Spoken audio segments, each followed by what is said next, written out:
Welcome back to the Finding Flow podcast. I just want to take a quick second to thank our sponsors, the Infloww Wellness Academy, located in Plymouth, Michigan.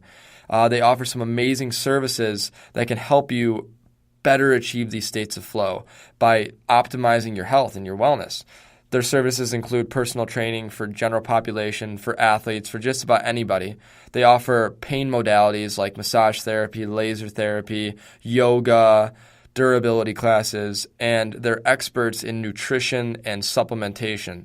So if you're really looking to take your health and your body and your wellness to the next level, that's the place to be. That's the place to seek out. You can find them at inflowacademy.com. You can find them on Facebook and YouTube at Infloww Wellness Academy and on Instagram at Infloww Academy. So without further ado, let's go ahead and get the ball rolling. Everything changes.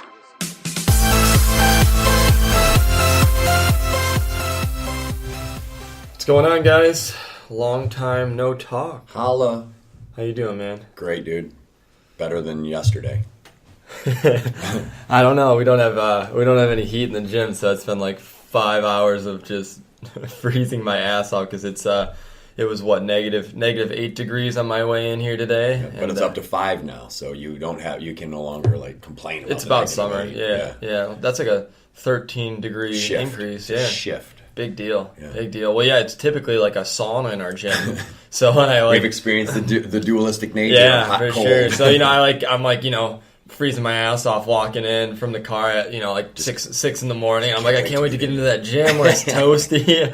I like the whole rest of the building's nice and warm. So I'm like, all right, here we are. Pop the door open and I got like a gust of like frigid air.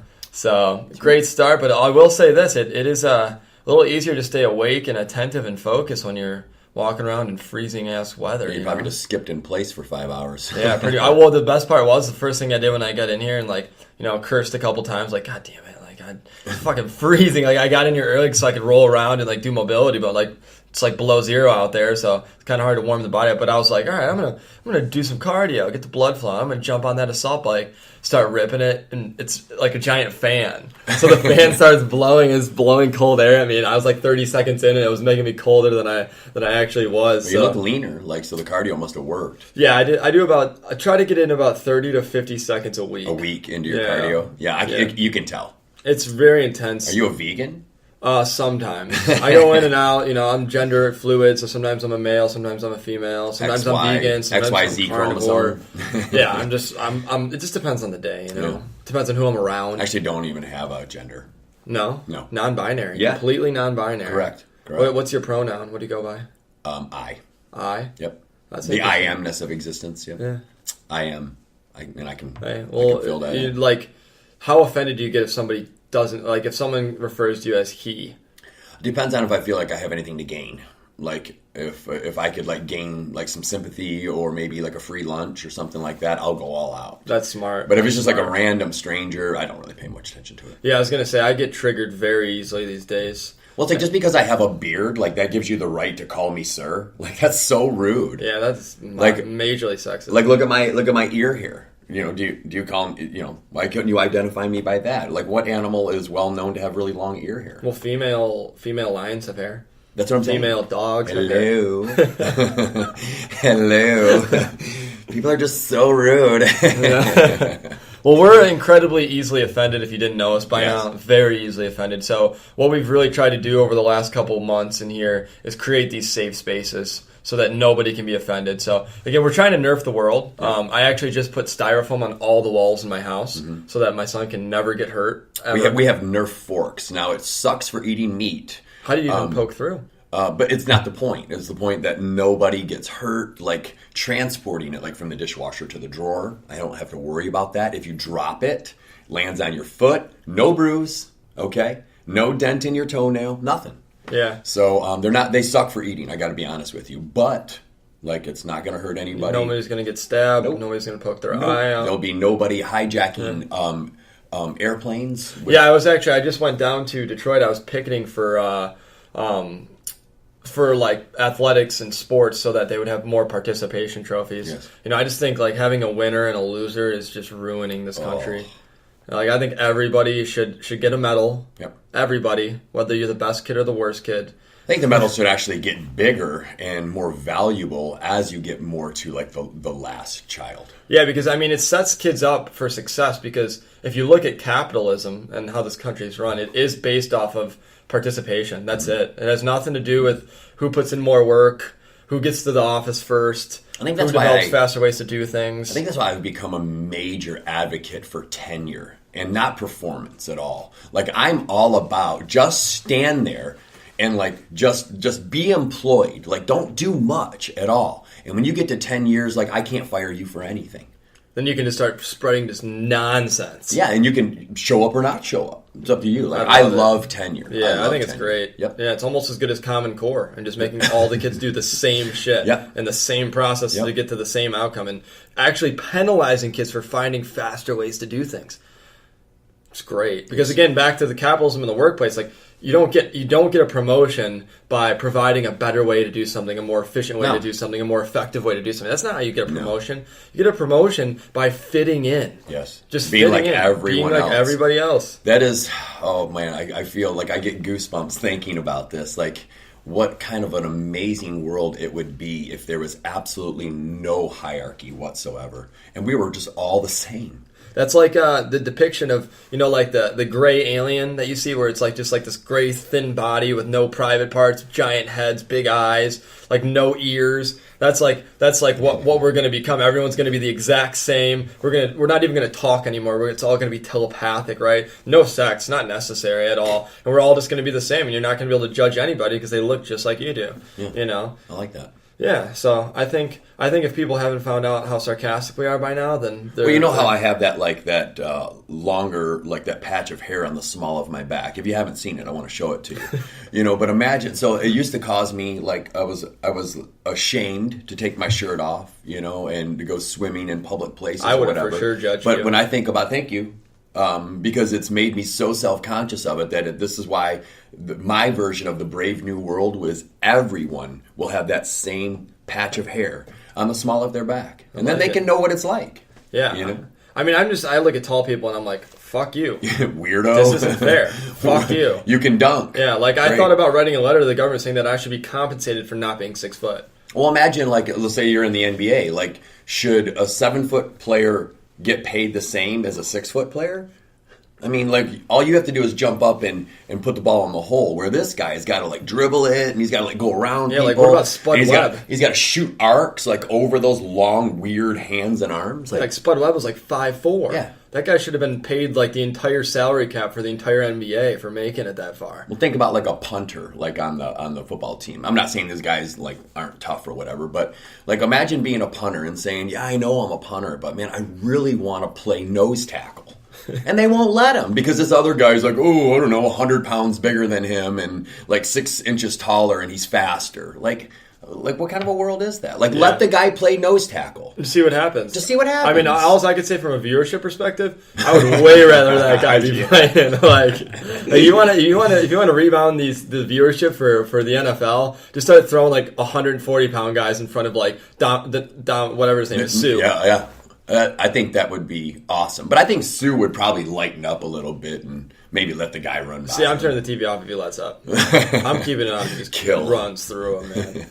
But yeah, no, it's sorry we just rambled sarcastically for 5 minutes, but it's the world we tend to live in today, and it is interesting how sensitive everything's become, and but yeah, we're back at it. We've had some crazy times going on here, pretty busy, some awesome changes continually, and trying to make a habit of this podcast we've both struggled with, to say the least, man.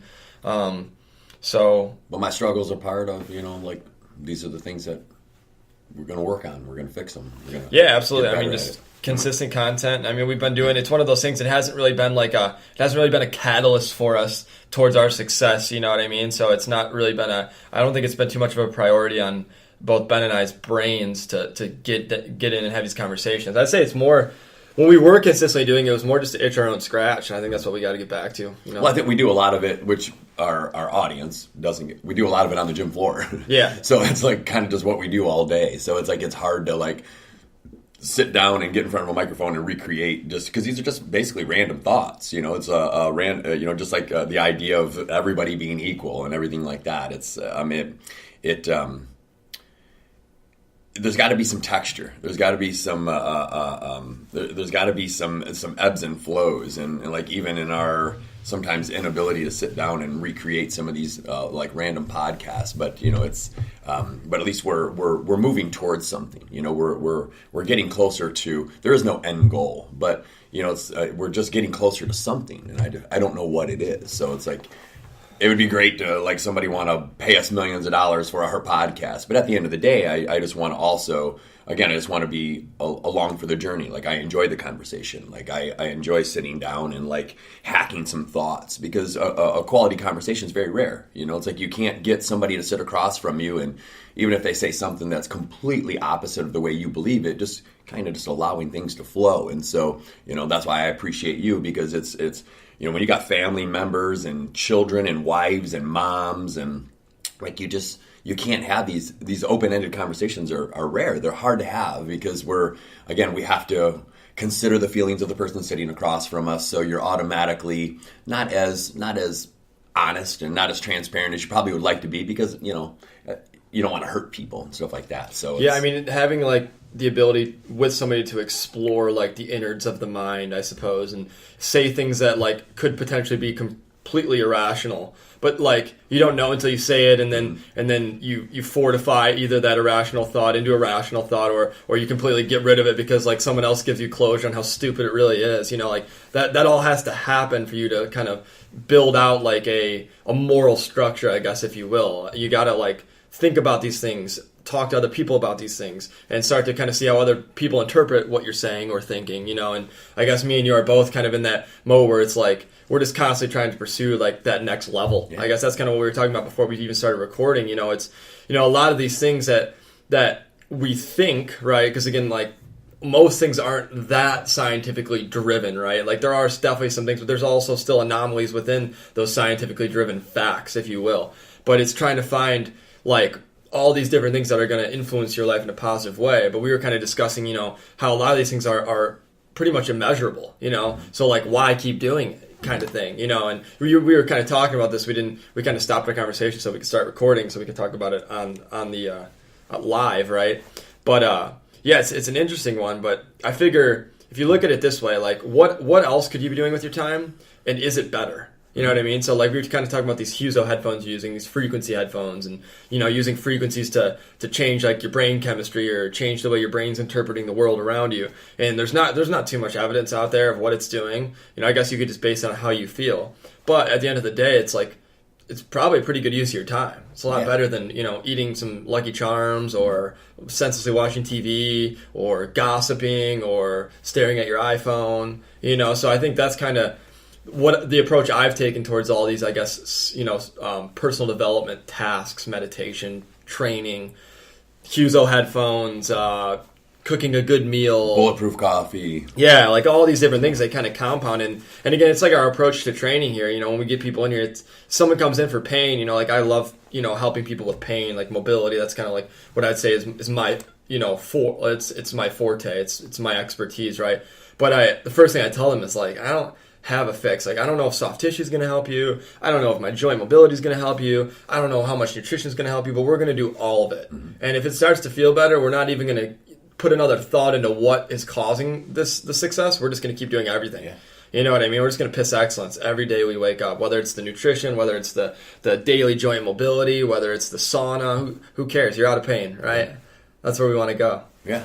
It's I seem to, it's like I always want to, I'm still a human sometimes. I'm sometimes still a human. But yeah, it's like I'd be lying to say that, like I during some of my meditations, some of them have been extremely, like I feel like all I can hear is cars and my mind going. So I would say that that was not a positive, holistic meditation session. And then some of them, man, I've like felt like I've actually taken flight. Like I've actually felt like I've lifted off or whatever. But at the end of both of those sessions, I opened up my eyes and I was exactly where I sat down. Like I was there. Like I didn't wake up in the Garden of Eden. I didn't see God. I didn't see his face or her face or Z's face. You know what I mean? And so I'd be lying to say that I'm not waiting for like a measurable, enlightened moment. But maybe that's the point, though. Again, I think maybe enlightenment is amnesia, right? Because think about what my brain might have been doing 5 years ago. Maybe my brain was thinking about something I didn't accomplish yesterday, or I was stressed out because I paid my bills and I realized that I'm down to $17 in the bank. I didn't go on a nice vacation the year before, and you look at some work that you want to do on your house, or I need some new clothes, whatever. So it's like I spend a lot of time, maybe considering like what I don't have, and I know that really never helped fill any of those cups, right? So now that I try to your point, I think we're hacking. Is that, that's the best term for it. Like I'm just trying to go full immersion, again, getting my sauna time in, getting some cold training in, being outside without a coat, working out, eating good food, waking up early, getting hydrated. It's like, so, as much as I would be lying to say I wouldn't want to just like all of a sudden Jesus walks in the door and he's like, hey man, you guys nailed it. That hasn't happened, right? But for some reason I'm still driven towards these, I will call it life's lateralizations. It doesn't seem to be measurable, from a linear standpoint. Like with every 10 meditations, you'll find another $1,000 in your bank account, right? But I think to your point, like, it sure does beat what I used to do with my time. Well, yeah, and I think it's something that because I'm a big, like, we both are, like, big bookworms. I'm like kind of a data junkie to an extent. At least, especially earlier in my career, I definitely was. And there's certain things that it makes a lot of sense. Like when you get athletes in here, it's like there's definitely some strong principles that comes to training them. But like it's a completely different dynamic than like the 55-year-old woman who has 5 kids, who's tired, who has had double knee replacements. You know what I mean? So it's a different dynamic. You can't just feed them into this triphasic training model and go from there, right? Like you got a lot of feedback going on, and at the end of the day, it's just kind of like what's going to make them feel good, right? So kind of constantly having that open communication with them, like, did you feel better after this training session? Yeah. When it doesn't matter what training you did, it's so just pain kind of amnesia. Getting that kind of out of them, and I think that's something that I've been working on trying to be better at, is like not really worrying about like the data or what the science says, and just kind of paying attention to what I feel. You know what I mean? Like we were talking about like kind of diet before this earlier today, and like I, without even realizing it, I haven't eaten a green vegetable in like 6 months. Like I just haven't, like, just not even like because not even by a choice. Really, I just haven't bought them, and they take more time to cook a lot of the time, and with our crazy schedules, like it just hasn't really fit in. Other than maybe if I'm at a restaurant, I get a salad or something.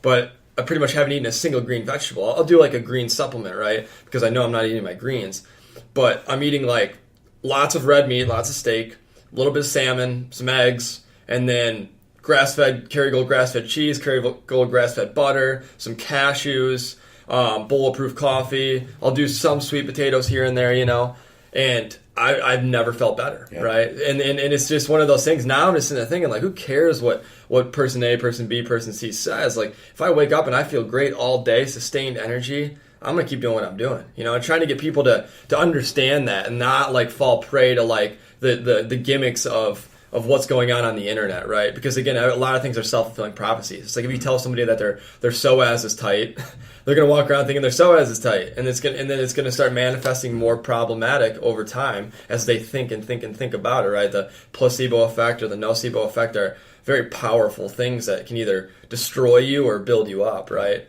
So kind of encouraging that, and I think all these immeasurable things fall into that category. Like measure them in your own mind, like, do you feel like you're getting something out of it? And if it's even a 5% positive yes, like keep going. Yeah. Keep going deeper, keep exploring. And again, it's like last week I'll play some hockey every once in a while, but I just happened to get, calls from some buddies and ended up playing like 4 games in like 5 days. And like that next morning I was just, obliterated, man. Like on top of my training, I was playing that much hockey.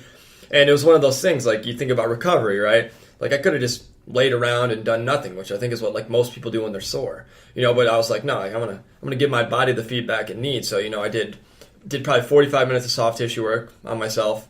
Did probably another 30-40 of just movement, just general movement, some FRC stuff, some on-it durability stuff. Got in the sauna for 45 minutes. Ate a ton of food, like a ton of healthy food. Epsom salt bath, about 200 milligrams of CBD or 200 milligrams of CBD, so a massive dose, and tons of water, and then just staying on top of my supplements. And dude, I woke up the next day and it was like money. It was just, it was one of those things like. So you had pain amnesia. Exactly. Yeah. You can influence like so many things if you just like pay attention and you get the snowball rolling in the right direction, And I think even with our whole business model, that's kind of where we're at. So people come in for training, but we're like, maybe it's not a training deficiency. Maybe you need to go take a nap or give somebody a hug. Yeah, it's like we're still, but we have a collective mindset. It's like if we're not exercising, but yet everybody, all my friends are posting about all the boot camps and all the exercises they're doing, and like I almost feel like I've lost socially, like because I can't say the same thing about my training. It's like people say, with me, like I own a gym. Like, you mean you don't train every day? And I'm like, well, I mean, yes, I train 7 days a week, but no, do I deadlift 7 days a week? Absolutely not. I train, but like I have to consider, like to your point, I have to consider my rest component. I have to consider my hydration component. I have to consider my family component. Again, the relationships. I'm trying to feed and nourish a bunch of things that I never really considered before. So I know that when I trained 15 hours a week, it didn't seem to fill all those other cups. It didn't seem to spill over into other areas. And in fact, it was the opposite. It seemed to take away from a lot of those. It seemed to take away from relationships. It seemed to take away from other priorities. So. It's pretty interesting. Like we kind of measure some of our successes, collectively. The community, the goals of the family, the goals of like our tribe in here. All the trainers and the people that are in here. But it's really, I think life is unfortunately not measured enough individually. I don't think we put enough time into considering the selfish component to existence. And people are very afraid to have that conversation. They're very afraid to refer to something as selfish, as they feel bad about doing something for themselves first, and rather than doing for others first. And that's been it's been a pretty good conversation about, because people want to find value in giving, in being for others. But my challenge to them is always how did that make you feel to skip a meal, go run an errand for somebody else, miss your training session, and then overeat snack foods in the middle of the day because you didn't get off to a great I start or IM start? Yeah, it's why Jordan Peterson is so famous right now. Like his simplified version of like, build a great individual and you'll build a great collective. Like it could not be like, it's so true, and I think everybody knows it, and that's why he's getting so much notoriety. And obviously he wraps it up in the most elegant way ever. The guy is like a wizard with completely words, different man. language, man. Yeah, dude, like he's on another level. Like I'm way too stupid to even understand and interpret all of it, but I think I got the generalized premise of, order and chaos and how you gotta basically take advantage of the things you can control and then learn how to, dwindle the storm of the things that you can't control, right? And it all kind of starts up in your mind, and it starts with making yourself a strong, great individual. It's like when he talks about, like keep your house in order before you start giving other people advice. Like I love that shit, man. Because again, it does make sense. Obviously, with 7 billion people or however many, like 330 million alone in the United States, it's tough to ever have such a generalized idea. But it is a beautiful concept in and of itself. Of like, like if you win your morning, like if you wake up, you chug down some water with a little bit of Himalayan sea salt, restore those electrolytes, those minerals. You do some generalized movement, get the blood flowing, get some lubrication into those joints. Maybe you hop outside and it's sunny out, and you get some sun exposure. Do some breath work, maybe a quick meditation, and then you eat you drink some bulletproof coffee, and you're on with your day. Like you just crushed. and you're setting a pace for the rest of that day. And you're way more likely to be nicer to other people out in the world. You're way more likely to stop and get involved with something. You're way more likely to be focused and attentive in a conversation, right? Kind of back to like the rarity of having a good conversation. Like, how many people do you talk to where you're looking at them and you can tell that they're either just ready to just vomit out and fight whatever it is you're saying with their own idea, or they're just completely not listening and absorbing anything you're saying, right? And again, I think like that reactive listening is like it's a skill you got to acquire. You got to be able to take it in. And me and Zach, one of our clients in here, a good buddy of mine, we're talking about this. It's like a skill over time. Like when you start getting into these long conversations with people, and you're new to it, there's going to be a part of you that's kind of thinking about what you're going to say back, and you might lose sight of what they're saying. But over time, you develop a skill, just like you can get better and quicker at reading and comprehending, right? And then all of a sudden it becomes like autopilot. Like when you're talking, like I'm just listening. And for whatever reason, when you stop... I had a thought a minute ago, but I'm just listening to what you're saying. Yeah, and but it's also like one of those things where it's like very intuitive, right? Like sometimes I'll be just so zoned in on what you're saying, not even like... Maybe I'm mildly thinking about what I might say, or I'm not at all. And then as soon as you're done talking, it's like it smashes back to my forebrain, and I can get it out. But there's also the times where I can't. And I'm like, I totally forgot what the hell I was going to say. You lose it sometimes.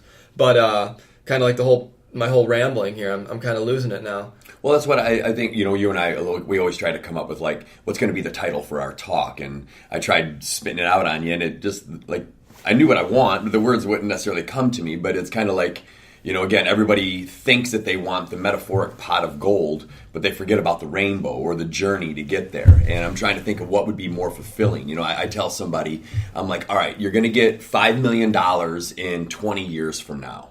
Like, you can just go on about your life. And then on that day, like, you're going to get that check in the mail. That $5 million is going to be there, and it's going to be there no matter what. Or you're going to get that $5 million no matter what, but I want you to quit your job, sell your house, sell your possessions, and start fresh. And start fresh tomorrow. And just build a life. That $5 million's waiting for you. But just start building like a new something new. Start building like a new way of getting out of bed, a new process. Forget that job, forget that, that bad relationship, and just create a new journey, because your pot of gold's there. And then what I'm hoping is, I guess that's what I'm hoping for. I've been very focused on that pot of gold, but I start to have more and more amnesia to it. And here's why. It's because as I've been focused on wealth, and I'm doing the things that are supposed to, again, even in business sense, that are supposed to manifest wealth. You focus on it, you have visions of it, you are always ready to change like your business model. And those are, you take notes, you have meetings, we write things down on sticky notes. Those are all business principles, right? Think and grow rich. Secrets of the Millionaire Mind. So there are these, business principles. But what I'm starting to find is as I'm getting involved in the note taking and the manifestation and the personal development, I a lot of times have amnesia to even what my pot of gold is, because my wealth scale it shifts from time to time. Like I've actually had to sit back and say, oh, well, maybe I am getting wealth, but maybe it's a different kind of wealth. Maybe I'm finding relationship wealth. Maybe I'm finding self-love wealth. Maybe I'm seeing more love in the world. Maybe I'm more apt to let somebody like cut me off in traffic. And then maybe that's the wealth. You know what I mean? So it's like I've had to allow myself to be open to wealth not necessarily being exactly what I thought it was going to be on day one. And I think it's worth it. I think it's worth it. I think I've had a lot of enrichment in my days in being present. I've got a 14-year-old daughter. Like that's tough. It's tough because the language changes every 6 months. The needs change, seems like every day. The social component seems to always be adjusting. And so like I can only imagine, well, what if I was a typical 9-to-5er and I wasn't as present, in her and I's conversations and in the family time that we spend together, where might she be? So I feel like by being more present and by being aware, I'm trying to develop other humans. Like I feel more wealthy I feel more wealthy through just my daily habits, and it's left a whole lot less time to think about all those aforementioned things like guilt, fear, resentment, loathing, self-loathing, and so I'm thankful for I'm thankful for forgetfulness. Yeah, man. I think wealth is it's a very it's extended into so many different facets, right? Like obviously it's commonly thought of as like financial freedom or whatever, and obviously we can all agree that money is incredibly important, but to make that like your priority uno and to revolve everything around it is incredibly damaging in my opinion, because there's so many other things you should be pursuing as quote unquote wealth. Like, obviously, like the whole saying health is wealth, right? Who cares if you have a bunch of money if your joints hurt, you can't do anything with it, and you have chronic heart disease and you're 150 pounds overweight, right? That's very problematic, and whatever amount of wealth you have financially like is not going to compensate for your poor habits and your poor health, right?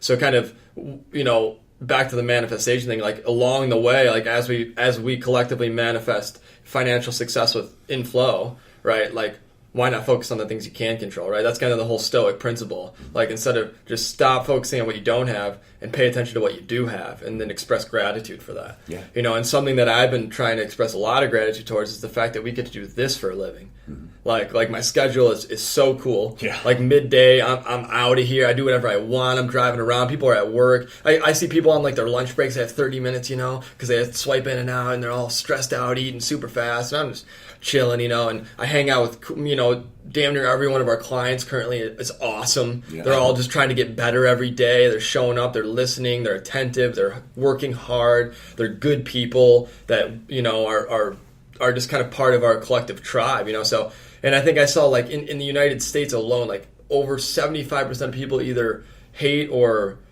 strongly dislike their jobs. Mm-hmm. You know what I mean? Which is crazy. 75% of 350 million people, right? It's like over 250 million people that hate their jobs. I would want to know out of how many of those people chose that industry. That's what I don't think a lot of it. I mean, I was listening to a speech by Arnold Schwarzenegger the other day where he was just kind of talking about that. He's like the reason that they're there hating their jobs is because they didn't set a goal and have a line in the sand to what they would allow themselves to do or not do. You know what I mean? So they just fell into a job to make ends meet and then got complacent. And now it's 20 years of you doing some humdrum job that you've disliked the entire time. I think there's the opportunity even in those cases. Like I talked about how I used to work for like the automotive industry, and when I was there, I wasn't appreciated enough. I wasn't respected enough. But every 25-year-old thinks that, right? Everybody 25-year-old thinks that they deserve more recognition. More I'm 24. Money. I'm 24. That's why you're not 20. Yeah. When I turn 25, I'll probably feel that way. You got an old mind. You're all right. But yeah, I think about that, and now because of some of the struggles that I went through trying to develop, like our own brand of business, I've oftentimes said, although I don't ever plan to go back to that industry, if I ever did, though, I would be the best employee that they've ever seen. And it's just because I would have a better appreciation of essentially my upline. Like I never considered what it was like to be a boss of 150 people. That the decisions that you make are affecting everybody all the way down to the people that clean your toilets. And that's a lot of responsibility, right? I was considering the I component, in other words, me, my, I, and I never looked at it up from the collective, from the we. So sometimes, again, we talk about like these life's lateralizations. In other words, meditation, even if you're, not having visions, right? Prayer, even if you're not, waking up in heaven, is being able to and willing to adjust your perspective. Right, and that's what I would have more so entering back into like a corporate workplace if they'd even have me at this point. You would never fit. I would never fit in. But it's incredible how I would then almost be a lot more tolerant to bad moods and again perceiving these bad moods as somehow directed towards me and having a better understanding and respect for not only the lack of knowledge that people have, because we're still extremely nomadic, but also, again, just trying to take 5 seconds and look through the eyes of the people that I'm loathing, and considering, like, what might they be thinking? What might they be going through? Yeah, and then even, like, obviously, we're in the realm of health and wellness, so, like, we have a pretty keen understanding of the effects of ill diets, poor sleep habits, and how that's going to influence whether or not that boss is an asshole that day or Working your coworker's long an hours, asshole. bad backs. Yeah, and I feel the same way, man. Because when I first had my son, I was working in a factory. Buddy's dad kind of hooked it up with the job and just monotonous work. And at first, at 18, 19 years old, I mean, it's 10 hours a day of just the same shit. It was miserable. Like I had not cultivated my mind at all at this point. Like none. I had no introspective analysis.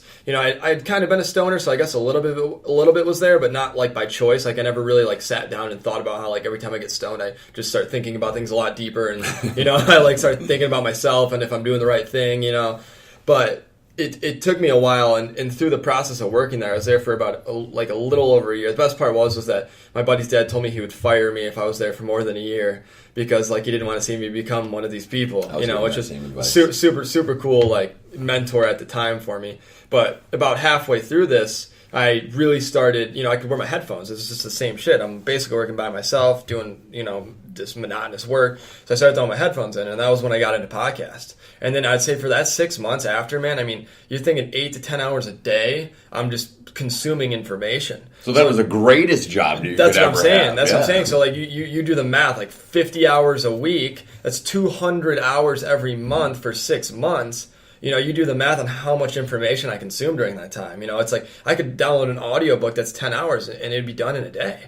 I love that. Where sometimes like it's kind of like again the delusion of what's real, like where you're punching the steering wheel at 5 p.m. during rush hour on the expressway, and you're like, well, what the fuck did you think? Yeah, everybody right. called in today, like it was just going to be. But yeah, you're right. To your point, like I shifted my perspective of what traffic is, and now I'm just like, hell yeah, traffic. It gives me another 20 minutes of my beats, or another 20 minutes of my, I'm getting 20 minutes further into my book at 1.75 speed.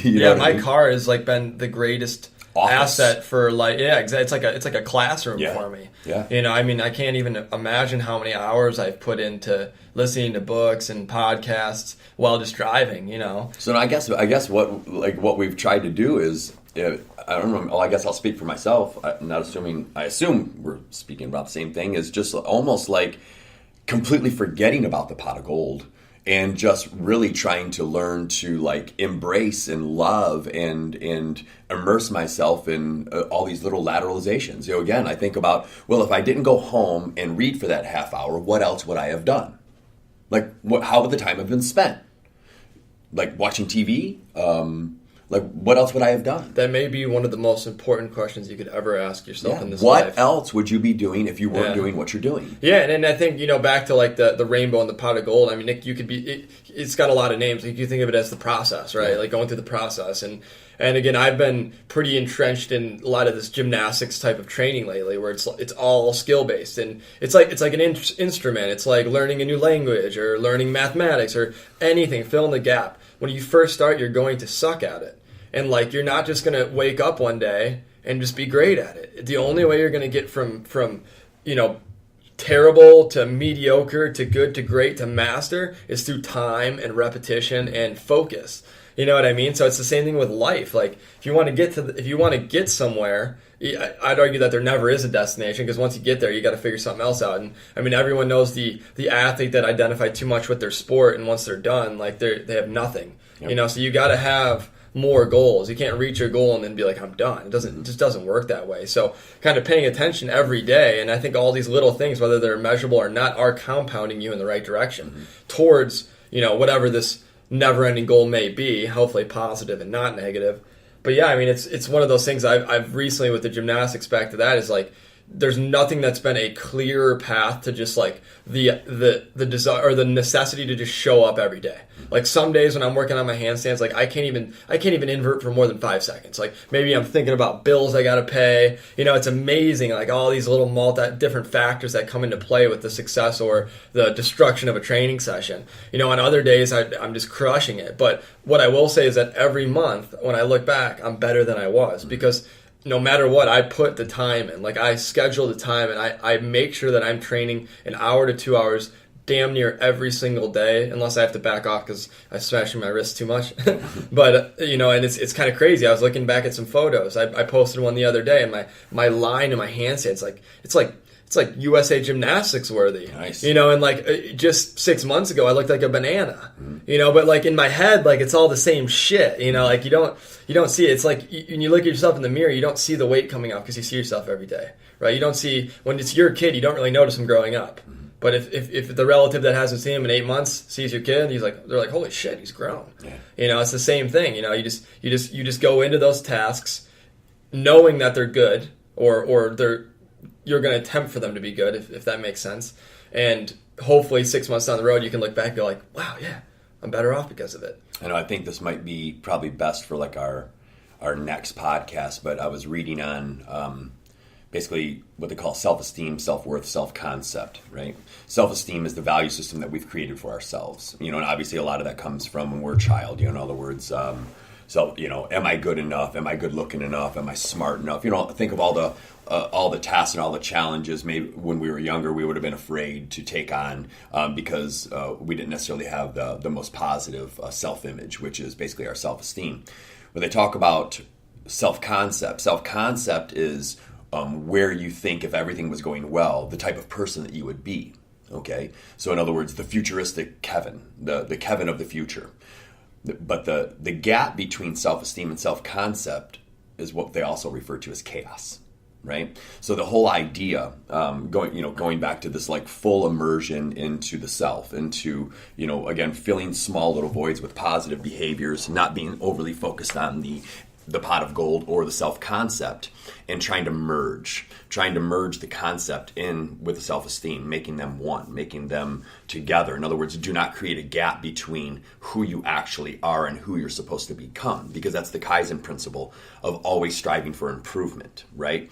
So your concept should be just that. As long as I'm improving, then this is a life worth having. This is a life worth living.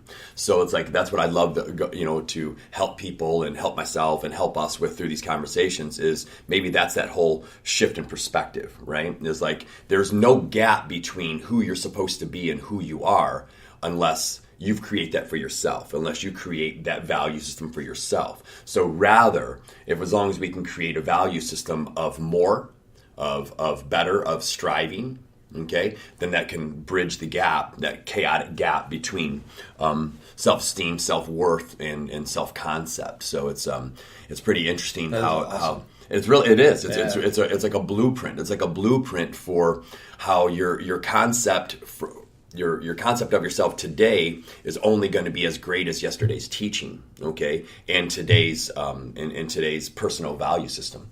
So it's like that's how we talked a little bit about like creating that mirror. In other words, giving ourselves opportunities for the brain to kind of mirror itself, and where maybe we need a little bit more of one area, maybe that's where the prayer, the meditation, the nutrition, and salt floats will come in and create that mirror. So yeah, since I've been focused on if the self concept is the pot of gold, I'm trying to have amnesia. I'm trying to have amnesia of the assumptions of what it's all going to look like when I get there, and what I'm going to look like when I get there, and what I'm going to feel like when I get there, and just be, just fully immersed in what I'm doing today and how I'm going about it. And yeah, I think it all comes back to like kind of simple psychology principles of delaying gratification, and they've done ruthless studies on how important that is to, the ability to delay gratification for later gratification can like pave the way for your entire life. Right, and I think in our society today, it's never been harder. You think back to let's take the 1700s, right? Let's take like Ben Franklin time, right? There was no other option but to go basically go into a mentorship for like 7 years. You'd be like the mentee for like 7 years. That's just how it was. It's like, you want to be a printer, like you're going to go work with this guy that owns this print shop for 7 years and he's going to mentor you and he's going to teach you and train you. And that's just what people did. Like no one was looking for fast track ways to get better at things really. They just kind of knew collectively that you just had to put the work in and the time in, and you had to go under the tutelage of somebody that knows what they're doing. 10,000 hours. Exactly. 10,000 steps. And obviously now we know, and again back to kind of the hacking, there are definitely ways to speed that process up. Obviously, like we've gotten a lot more more intelligent with how we learn, how to accelerate learning, how to get into deep focus, how to manipulate brain waves so that you can better perform, how to manipulate the motor cortex so you can pick up on physical activities faster. We've got some pretty cool technologies, but those principles were actually amazing because it allowed you mentally the time that you really need to get great at something. Like if you go into something thinking you're going to be great at it in 2 weeks of practicing it, adherence is everything, right? Like look at our industry. People come in for like a month and they don't lose 25 pounds and they quit. Like it's delusional, but like where are they getting these delusions? The internet, all these quick fixes, So in a time where like information has never been more abundant, it's never been more difficult to navigate it and get back to like some of the basic principles that like built this country and built like individuals forever, like just time under tension, like more and more time under tension doing the right things, and I think kind of developing that mindset that we were just talking about where you're not paying attention to what the end looks like. Like I try every day to not think about what it's going to be like to do a Stalder press. A Stalder press is like where you're in a straddle, you come up and your legs are straddled around your hands, and you go all the way up into a handstand, right, actively, and then you pull all the way back down, back into that. That's like one of my end goals. Like that's what I want. But like you have to extrapolate that. You can't just train that. I don't have the capacity. I don't have the joint mobility. I don't have the strength yet. So you got to like break this down into all these individual parts. And I think that's the learning process. And I think you can take that into life in general. Like if the Stalder press is like you succeeding in life, there's a lot of components that you have to put in place to be there, right? You have to take care of your health. You have to develop a work ethic. You have to be disciplined. You have to have morals. You have to be nice and kind. And these are all things that are trained. They're not just given. I love that. I've asked that. I said, the 10,000 hour rule or the 10,000 step rule or whatever. And I'm like, if it was written, say, 50 years ago, is it 8,000 steps today? Is it 8,000 hours today? Because like you said, we can fast track knowledge. We can fast track information. And I actually found myself thinking about that. I'm like, you know what? I think that might actually be something that never changes. Maybe it's always going to be 10,000 hours. You know what I mean? So, but maybe our ability to fast track knowledge, maybe now the same 10,000 hours today of 10,000 hours, 100 years ago, think of how we're talking about, again, advancing the human potential. Does that make sense? Like, like we should, 10,000, proficiency should be higher than it was. Correct. 300 years ago. Right. So, it's still 10,000 hours today. Yeah. You could be in space. Yeah, absolutely. Yeah, now you're a billionaire. Yeah. Rather than stopping off at the 2,000 hour mark because that's equivalent to what 10,000 hours was 50 years ago. And we have a lot more learning reference points now too. Yeah. We have just more data on everything essentially. So there's more reference points to go off of to fast track learning. You can cut corners when you can relate things. I mean, that's probably the best way to learn is to relate it to something you already know, right? That's a given. So we have more things to relate to now. So it makes learning these more complex things that were once these pioneered ideas. Now they're just they're just another thing you learned in 7th grade. Right. You know what I mean? It's just another mathematical formula that you have to go through in the 11th grade. Whereas, 300 years ago, it was like some guy winning a Nobel Prize for mathematics because he developed it, and he spent his entire life developing this idea. And now everybody knows it. And now everyone knows. I mean, people can simplify Einstein's theory of relativity so well that an idiot like me can understand it. You know what I mean? That's just because it's been around for so long. And people have realized that it's a pretty intensive equation and understanding it and to the full extent. You forget that some guy just developed this idea out of just these other principles that he was taking, taking Newtonian law and just saying it just doesn't all add up.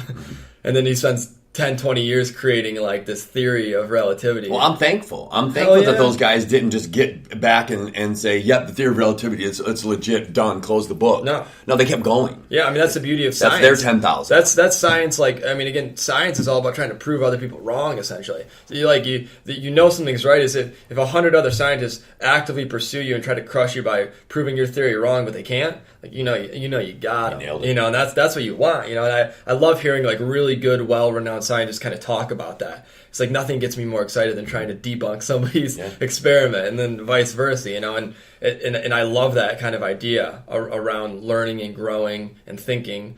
But man, it's so simple to say, like, follow the rainbow, not the pot of gold. But it's so hard to practice, because, again, I think everything that's going on around us in modern culture is, like, trying to persuade you. I mean, just take advertising, right? If I type into my phone, like, Ford trucks one time into Google, for the rest of the month, like, every pop-up is going to be like a Ford truck.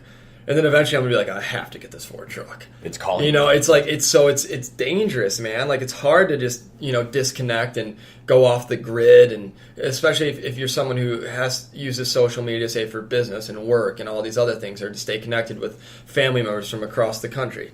But it definitely makes it squirrely, man, where, like, they didn't have the distractions that we have today 100 years ago, man. So I'm grateful for them. Again, you can be the master or the slave to your technology. Yeah. I prefer to be the master of it. Yeah.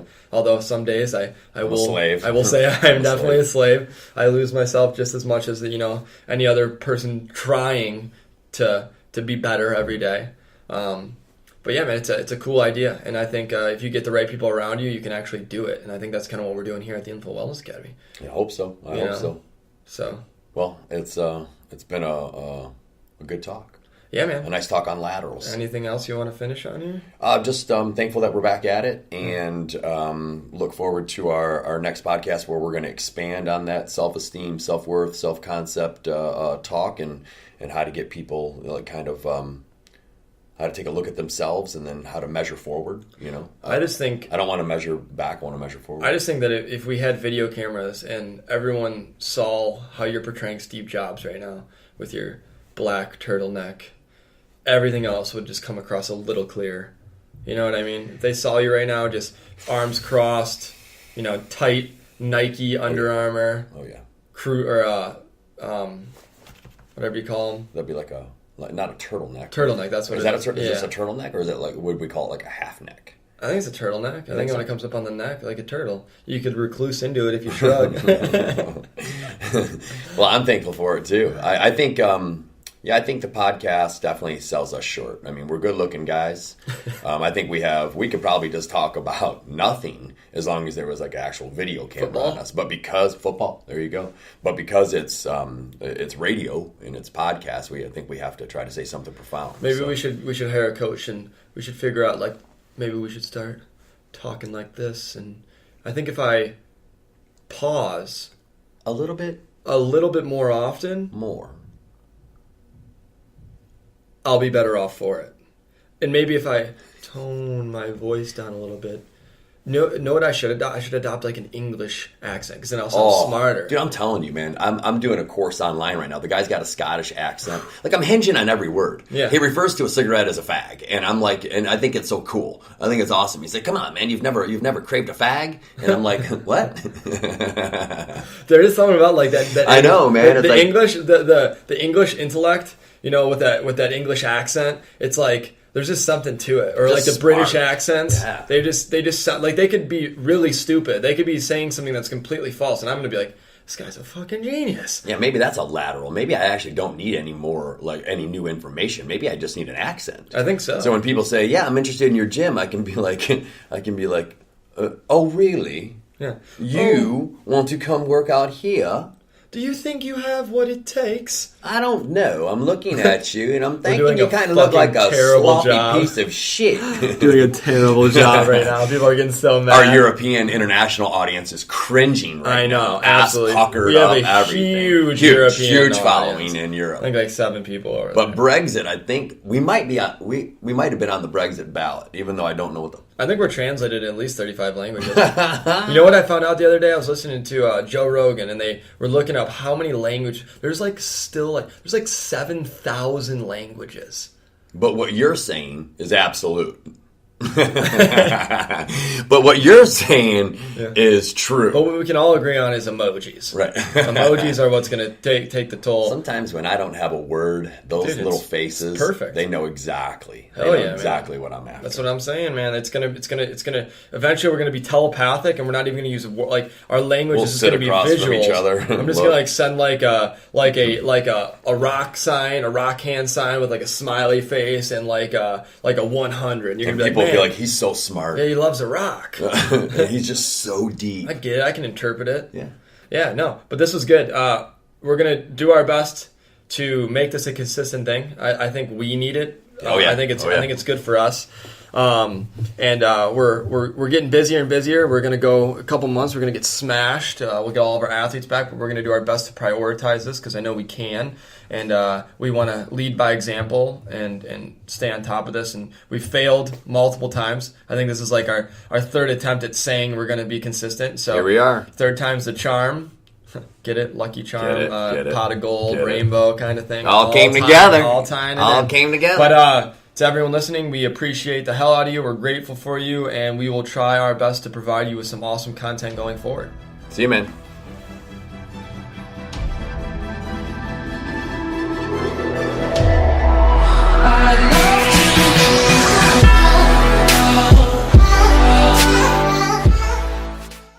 Thanks again for tuning in, guys. Just want to give a quick shout to our sponsor, the Infloww Wellness Academy, located in Plymouth, Michigan. Make sure you check them out at inflowacademy.com, on Facebook and YouTube at Infloww Wellness Academy, and Instagram at Infloww Academy. Mention that you're a listener of the Finding Flow podcast and receive some awesome discounts on our exceptional services over at the Infloww Wellness Academy. These services include personal training through semi-private and private. We offer yoga, massage therapy, laser therapy, group classes, just about anything you need to optimize your life. We'll guide you through nutrition. We'll guide you through supplementation. We'll help you build a strong mind and help you achieve a better state of flow on the day-to-day basis. So make sure you check them out. And once again, thanks for tuning in to the Finding Flow podcast.